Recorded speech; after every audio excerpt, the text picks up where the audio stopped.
Nuestro invitado de hoy es el contador Francisco Ruelas Mosquera. Francisco es director general en AGE Asesoría Empresarial. Cuenta con 28 años de experiencia en asesoría contable y en gestión empresarial, planeación fiscal, auditoría financiera y fiscal, así como instructor en temas relacionados con finanzas, laboral y auditoría. Cuenta con una licenciatura en contaduría por la Universidad de Guanajuato y maestría en administración pública y especialidad en derecho fiscal por la Autónoma de Querétaro, así como diversos cursos y diplomados. Muchas gracias, Francisco, por acompañarnos hoy. Es un placer estar aquí contigo. ¿Qué te parece si comenzamos con esta entrevista? Adelante. La mayoría de las pequeñas empresas, Francisco, en México y gran parte de Latinoamérica operan en la informalidad. ¿Por qué deberían considerar los emprendedores declarar impuestos? Es un planteamiento, una pregunta sumamente interesante, en virtud de que el empresario, el microempresario, la pequeña empresa en México, el hecho de que trabaje en la figura de formalidad o legalidad, y me explico, esto quiere decir que han tramitado su registro federal de contribuyentes ante la autoridad fiscal. Para ello, pues deben de tener una actividad económica desde el punto de vista lícito, en donde con este registro, en esta autoridad fiscal, que en México se denomina Servicio de Administración Tributaria, SAT, adquieren ese registro. A partir de ese momento se entiende que el microempresario o el pequeño empresario está trabajando bajo la figura de la formalidad, o mejor dicho, legalidad. Ahora bien, ¿por qué es importante declarar los ingresos fiscales? Aquí vamos a platico rápidamente 3 ventajas que existen. La primera es que el emprendedor, el fundador del negocio, tiene una idea que la ha convertido en un producto o en un servicio.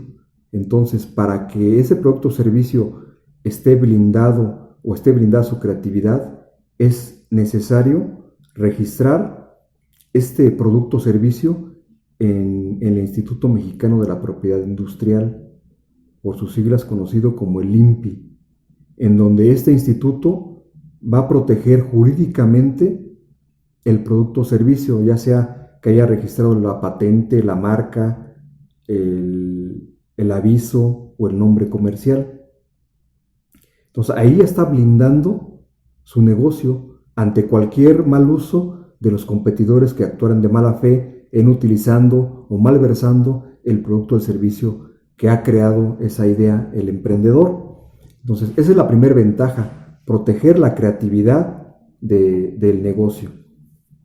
La segunda ventaja que tenemos es que en el momento en que está trabajando el empresario, el microempresario, bajo la figura de la formalidad, puede accesar a tener relaciones con clientes y proveedores de grandes empresas. Y para ello, 2 requisitos que solicitan estas grandes empresas es tener una cuenta bancaria y contar con el Registro Federal de Contribuyentes.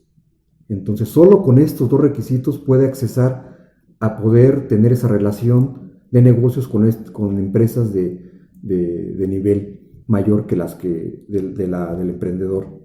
Esa sería la segunda ventaja. La tercera ventaja es el hecho de que en un momento dado el emprendedor puede requerir financiamiento para crear una palanca que le permita expandir el negocio y crecerlo con un crédito financiero. Ahora bien, mínimo debe de contar con una cuenta bancaria para poder accesar a ese tipo de opciones. Y la cuenta bancaria, pues la institución bancaria le va a solicitar el Registro Federal de Contribuyentes. Entonces, en resumidas cuentas, en tu planteamiento, si el microempresario no cuenta con ese registro, pues no puede accesar ni a proteger su creatividad, ni a tener relaciones con grandes empresas, ni a poder tener un crédito financiero. Ok. ¿Verdad? Ahora, para aquellos emprendedores en México, Francisco, que están considerando unirse a la formalidad, ¿cuál sería el régimen más adecuado para ellos en México? Mira, para cuando la idea de negocio se aterriza en una persona física, lo recomendable aquí es, si esa idea de negocio, si ese producto o servicio no requiere del aval de un profesional que ostente un título oficial expedido por en este caso en México la Secretaría de Educación Pública, si no requiere de ese aval, y otra condición, si no en el año fiscal que termina el 31 de diciembre no factura un ingreso superior a 2 millones, lo ideal es que tribute bajo el régimen de incorporación fiscal. ¿Cuál es la ventaja de tributar en este régimen? En donde este régimen pues no tiene que presentar una declaración anual, son declaraciones bimestrales y son de carácter definitivo. Y además que tiene acceso a una tasa de impuesto sobre la renta muy cómoda y con deducciones importantes, ¿verdad? Si en un momento dado la idea de negocio requiere que esté avalado por un profesional con un título legalmente expedido por el área competente, el régimen adecuado para la persona física es el de actividad empresarial y profesional. Estamos hablando de como persona física, si el negocio está llevado como persona física. Ahora bien, ¿qué pasaría si el emprendedor, el fundador del negocio, decide asociarse con otras personas emprendedoras? Aquí es muy importante que ellos acudan ante un notario público para constituir una escritura constitutiva de la sociedad, ya sea de carácter mercantil, me explico, mercantil, que comercialice productos, o civil, si presta servicios, en donde el notario le va a dar la fe para poder constituir la sociedad. Posteriormente, esa sociedad se tiene que inscribir como tal, como sociedad, en el Registro Federal de Contribuyentes. Y aquí algo muy importante que es merecedor mencionar: si se crea la sociedad, se tiene que atender de manera clara la actividad económica que va a realizar, porque de ello deriva los derechos y obligaciones fiscales que va a tener que cumplir o a beneficiarse esta sociedad. Okay. Y esta sociedad estaría en el régimen general de las personas morales. Ok. Ahora, muchos emprendedores tienen miedo de darse de alta en Hacienda o incluso de abrir una cuenta bancaria debido a estos miedos de que se les haga una auditoría o se les cobre una multa. Debido a esto, en México muchos emprendedores prefieren, como decimos coloquialmente, guardar el dinero debajo del colchón. ¿Qué piensas de esto, Francisco? ¿Crees que están fundados estos miedos? Pues definitivamente no, porque bueno, en nuestro país la legislación fiscal ha tenido avances muy importantes. En este sentido, recomendaría que el emprendedor, el fundador del negocio, pues se asesore con un profesional en el área, que puede ser un contador público o un abogado fiscalista, en donde este profesional lo va a llevar de la mano para poder aterrizar la actividad económica que va a desarrollar en los derechos y obligaciones fiscales que le correspondan, ¿sí? De tal manera que este profesional tendría que asesorarlo también para construir un control interno eficiente, de tal manera que si la autoridad fiscal llegase a enviarle una notificación, requerirle alguna declaración de impuestos, con toda esta estructura de control interno, pues no puede haber ningún problema para que se atienda de una manera expedita, de una manera puntual y sin ninguna sorpresa. Ahora, ¿por qué menciono que es importante asesorarse de este profesional?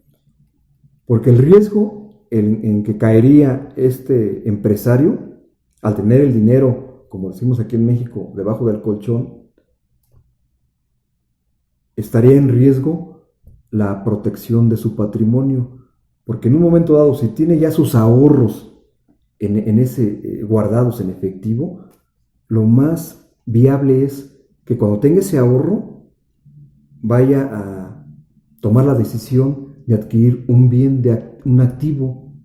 Entonces, si lo está ahorrando es para invertir, es muy lógico esa parte, ¿verdad? Entonces, al momento que él decida hoy por hoy invertir en un activo, llámese un local comercial, porque pues ya quiere expandirse, quiere tener una sucursal del negocio y quiere tener un local comercial propio, o bien un automóvil utilitario, inclusive para el manejo del negocio, el notario público le va a solicitar su registro federal de contribuyentes.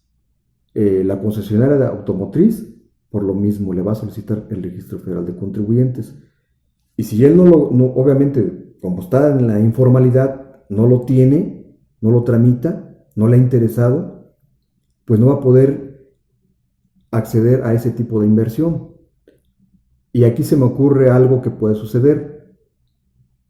Como ya obviamente tiene ya el recurso para obtener la inversión, puede manejar un RFC de un tercero, de un familiar, de un conocido, para que pueda acceder a esa inversión que ya requiere. Entonces, ¿aquí qué pasaría? Que le endosa la responsabilidad a ese tercero, porque ese tercero va a adquirir el bien inmueble, llámese en este caso local comercial o el automóvil, al nombre de ese tercero. Entonces, al adquirir ese bien, ese recurso por el cual se pagó ese bien, el tercero o quien le está haciendo el favor, por así llamarle, no va a registrarle sus ingresos en su declaración anual fiscal, porque obviamente es simplemente un prestanombre. Entonces ahí corre el riesgo el tercero que le va a hacer el favor al emprendedor, y de igual forma el emprendedor, porque finalmente el bien del activo pues no va a estar a su nombre, legalmente no puede comprobar que es su propiedad. Entonces, por eso es importante, como decía en un principio, consultar con un experto para que lo asesore correctamente y proteja el patrimonio que vaya creando con el paso del tiempo, ¿verdad? Uh-huh. En el sentido de que todas sus obligaciones fiscales van a estar en orden.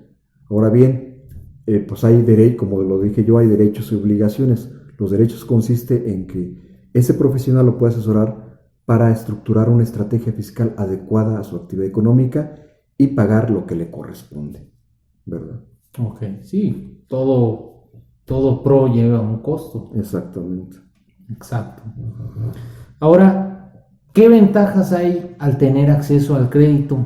¿Es preferible operar el negocio con tu propio dinero o pedir prestado? Pues mira, digamos que lo ideal es que el negocio funcione con el capital propio, ¿verdad? Eso sería lo ideal.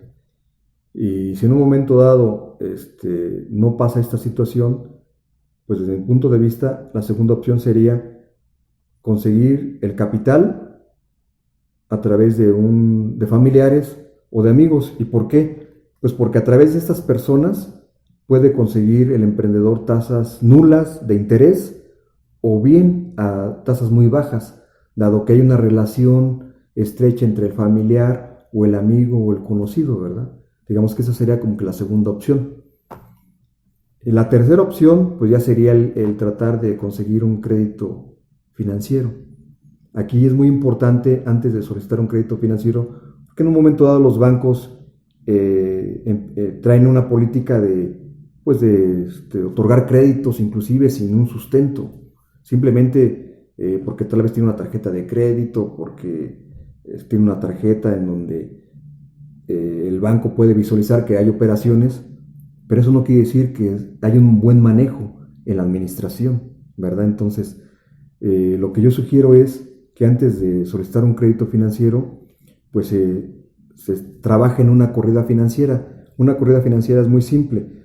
Hay que proyectar los ingresos que se pretenden obtener y los gastos en los cuales se van a incurrir, de tal manera que esa corrida financiera arroje los indicadores que le permitan al emprendedor saber que el negocio sigue trabajando y que con ese flujo pueda pagar la deuda. Entonces, una vez teniendo esa corrida financiera, el emprendedor se va a dar cuenta si realmente puede tomar esa decisión de solicitar el crédito financiero, y que en un momento dado, pues inclusive le puede servir de apalancamiento para, pues obviamente para crear un margen de rentabilidad superior al que está manejando. Superior. En utilidades. Lo que llaman apalancamiento. Exactamente. Okay. Ahora, en relación a esto, ¿cuál considerarías tú que es el mejor momento para pedir un crédito? El mejor momento para solicitar un crédito, pues mira, los expertos en estos temas de finanzas han mencionado que existe la deuda buena y la deuda mala. Y es muy lógico, porque la deuda buena consiste en solicitar un crédito financiero para comprar un activo, que ese activo le va a generar un ingreso. Y me explico. Si el emprendedor solicita un crédito para comprar equipo y maquinaria especializado, al momento de producir, obviamente le va a generar un ingreso que no estaba generando. Y con ese ingreso, pues tiene el recurso, el fondeo, para poder pagar el mismo crédito y para tomar parte de utilidades para el negocio. Y obviamente eso genera un crecimiento. Ese es en el caso de un negocio que tiene una manufactura. En el caso de un negocio que esté dentro del sector de servicios, lo que puede hacer es contratar más personal, más recurso humano, para poder generar un servicio adicional, ¿verdad? Entonces, ese servicio adicional pues le va a generar más captación de ingresos, que con esos ingresos va a poder pagar el crédito financiero y va a poder incrementar su maniobra de utilidad dentro del negocio. Esa sería la deuda buena. La deuda mala, pues es cuando el empresario solicita un crédito para poder seguir subsistiendo, pagar los gastos que se van generando, como la renta, tal vez si es para pagar nómina, para pagar impuestos, porque ya no tiene cómo hacer frente a estos gastos, o bien para pagar deudas atrasadas. Entonces, esa puede ser una deuda mala, e inclusive llevarlo más hacia una quiebra, ¿verdad? Entonces, sí es muy importante saber en qué momento me puedo endeudar. Ok. Y en relación a lo que comentábamos anteriormente de las sociedades, ¿cuándo es preferible pedir prestado y cuándo es preferible asociarnos con alguien para que meta dinero en nuestro negocio? Ok. Pues mira, aquí en este planteamiento que haces, y es muy interesante porque sucede que cuando existe una posición en donde el emprendedor pues requiere expandirse, pues tal vez puede pensar que el asociarse pues no va a tener un costo financiero para pagar el crédito. Pero desde mi punto de vista lo manejaría en dos apartados. Si el emprendedor, al momento de querer expandir el negocio, únicamente, y su idea de negocio sigue siendo la única que sostiene a la empresa, y lo único que quiere es expandir, pues desde mi punto de vista sería conveniente que buscara la forma de cómo solicitar un crédito, ya sea con familiares, amigos, o inclusive con una institución crediticia, de tal manera que va a expandir su negocio con su propia idea. Ahora, cuando ya involucraría a otras personas, pues una sociedad es casi como un matrimonio, que en un momento dado debes de casarte con la persona ideal, ¿verdad? Claro. Porque obviamente van a compartir principios, valores, muchísimas cosas. Entonces, que también obviamente debe de atender. Y yo lo veo viable en cuanto, bueno, ya pudieron platicar de todos esos temas, en que los nuevos socios van a aportar una idea adicional a la que el fundador realizó. Es decir, van a llegar con unas ideas innovadoras que en un momento dado van a robustecer toda la gama de productos o servicios que inicialmente el emprendedor está ofertando. Entonces, en este caso, pues la cosa se pone pareja, porque llegan personas externas con una idea que fortalecen al negocio, ¿verdad? Entonces, desde mi punto de vista, ahí es conveniente, sí, invitar a otras personas, porque van a enriquecer al negocio como tal. Aquí lo que el emprendedor pues debe tener muy claro que va a perder un poco, o dependiendo de qué acuerdos llegue, el control del negocio, porque al momento de llegar socios, pues obviamente traen ideas y van a tener capital, y el control del negocio pues se va a tener que acordar, ¿verdad? Claro, son unas por otras. Sí. Bueno, si elegimos buscar socios y tenemos que constituir una empresa, ¿qué estructura societaria nos recomendarías tú? Pues mira, si el negocio su actividad económica del negocio está trabajando o está funcionando como una operación de carácter mercantil, es decir, una comercializadora, una compraventa de productos, lo más recomendable es crear una sociedad de responsabilidad limitada de capital variable, porque esta sociedad, las ventajas que tiene esta sociedad es que con 3,000 pesos pueden suscribir el capital como mínimo, el capital social de la empresa. Y además de que en este tipo de sociedades no se manejan acciones, sino se manejan partes sociales que va a aportar cada socio, en donde esas partes sociales, el socio va a responder por únicamente esas partes sociales que aportó a la empresa. Es decir, la obligación que tiene como socio únicamente sería por lo que aportó.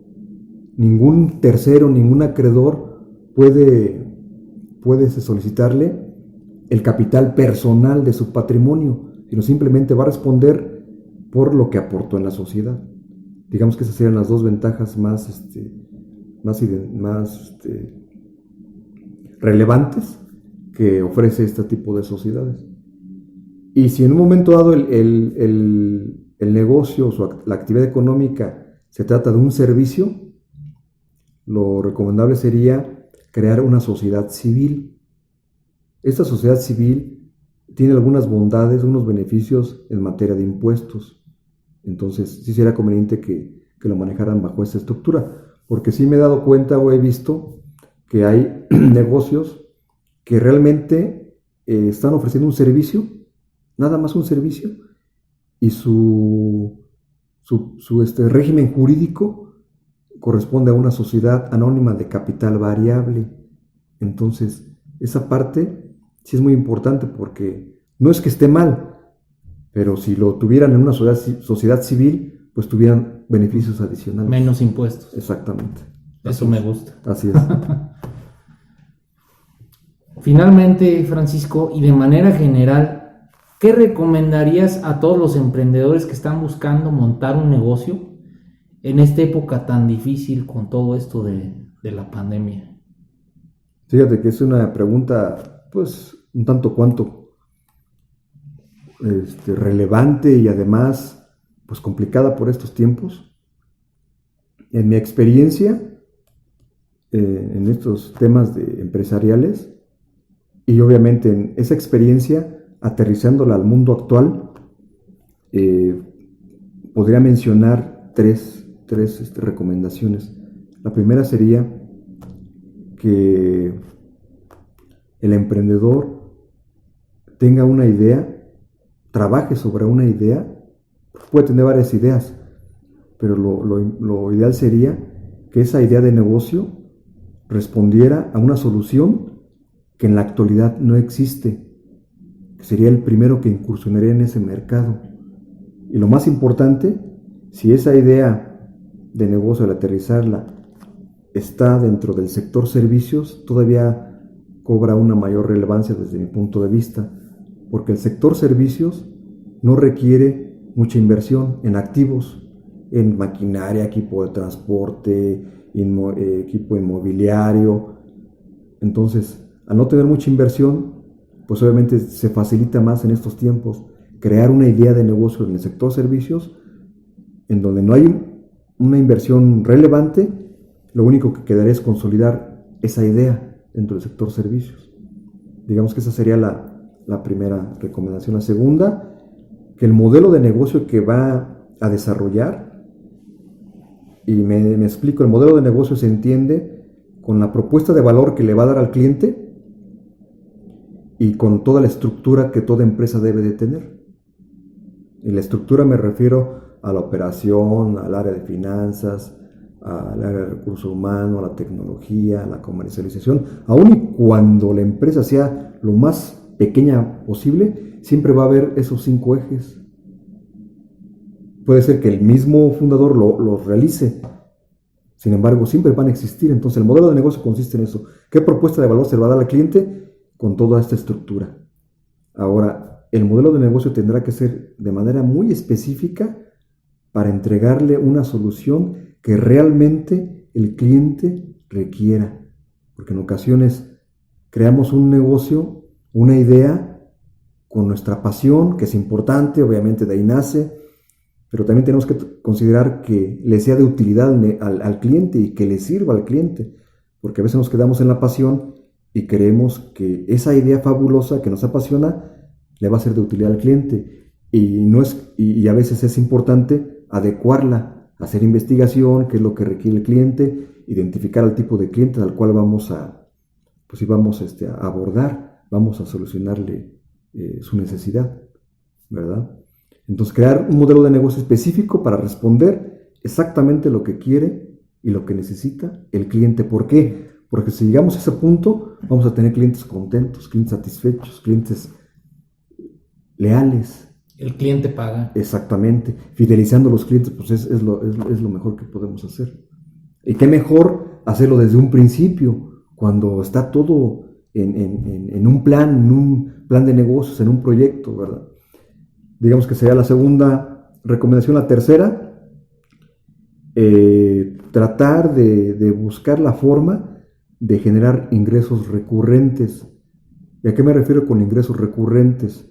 En poder acordar contratos con empresas mínimo por un año, para que en ese año obviamente tengan ingresos que les van a generar de manera mensual una iguala, de tal forma que al momento de cerrar ese contrato, pues ya vamos a tener el conocimiento que en un año ese cliente va a estar regresando.